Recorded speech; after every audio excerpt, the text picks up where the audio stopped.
Okay, well, we're all ready to paint. Got everything all taped off. Best that I can do it anyway. The cord's there, but I don't care about the cord too much because I might end up replacing it. But yeah, we're ready to give us a coat of primer now. Okay, well, after a little shop upgrade, it's time to start working on the RCA 87K again. Excuse me, K2. I keep trying to call it the 87K, but it's a K2. Well, here's the chassis. It's all nice and painted and everything. I took the front bezel off. I took the grill cloth out. I'm gonna end up replacing that. And all this is cardboard. So I'm gonna make a new one when I get the new grill cloth. Speaker is right here, and it should be safe right there. I got everything lined up out here. I also got my walls done today. But yeah, I'm about to put some stripper on this now. I'm gonna strip the finish right down and see how it looks.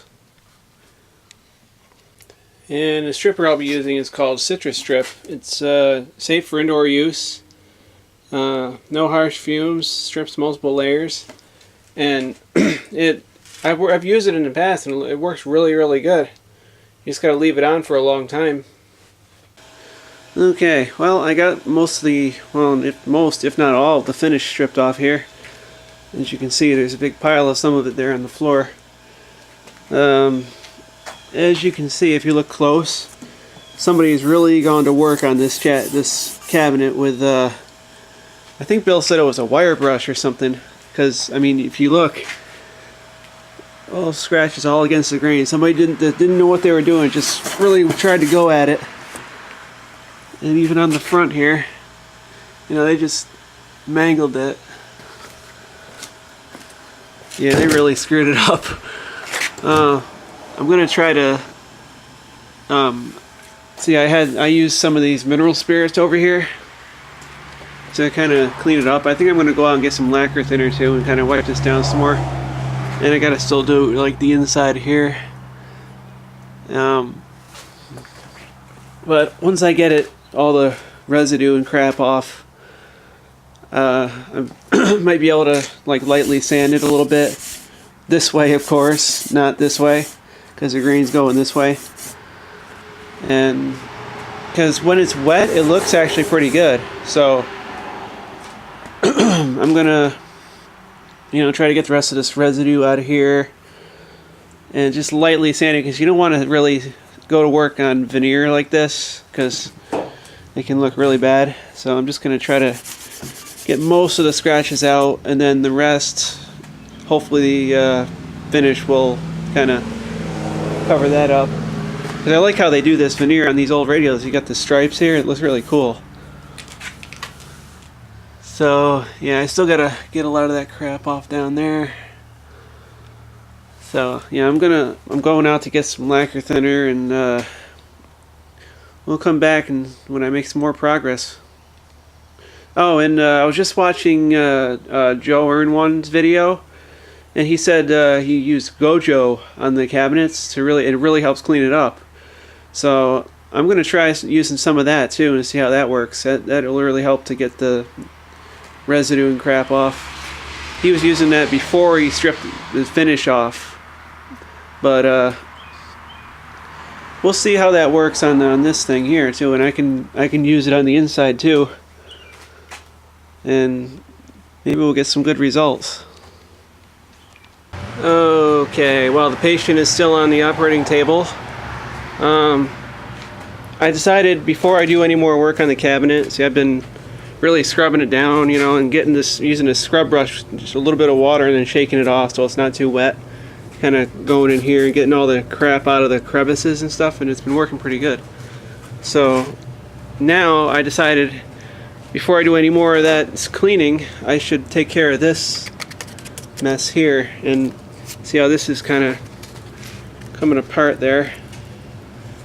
So this is how I always am when I'm working on projects. I always jump around, It's like I'll start working up here, and then it's like, oh, I gotta do this side, so I start working it here, and then it's like, oh, I gotta do the back, so I gotta, you know, I've always been like that ever since I was a little kid. I'm always jumping around. So I just have a hard time concentrating on one thing at a time. But anyway, I'm gonna try to get some glue in here. I had like a syringe and a needle the last time I was working on a cabinet, but I don't know where that stuff is. So I might have to go out and get another one, unless I can like thin the glue and kind of drip it in there and then clamp it. So I don't want to really pull that apart too much. I might be able to drip it in there. And then this, I can kind of get the glue in here and clamp it. Maybe get a piece of wood and just put it right across there and clamp it. So I think that's what I'll do. Okay, well, I got some wood glue here mixed with some water, and it looks a lot like eggnog. I almost want to drink it, but that wouldn't be good. I'll put a little bit more glue in there. Don't want it too watered down.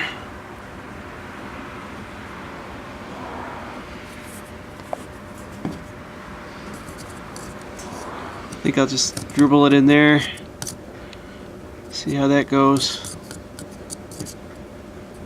Okay, well, we have a little problem here. This clamp here isn't long enough to go on the outside of the cabinet, and that's the longest clamp I got. So we had to improvise. I had to go and put the heaviest thing I could find on this thing here to clamp it down. So I think that ought to be okay. That's the only major part of the cabinet I have to clamp anyway, so it'll work. Not going anywhere as long as nobody bumps into this. But yeah, I think that'll work fine. It looks like spring is finally starting to come out. The grass is starting to grow a little bit, and the trees are just starting to bud a little bit. It's looking kind of nice out here. It's about maybe 65 degrees out.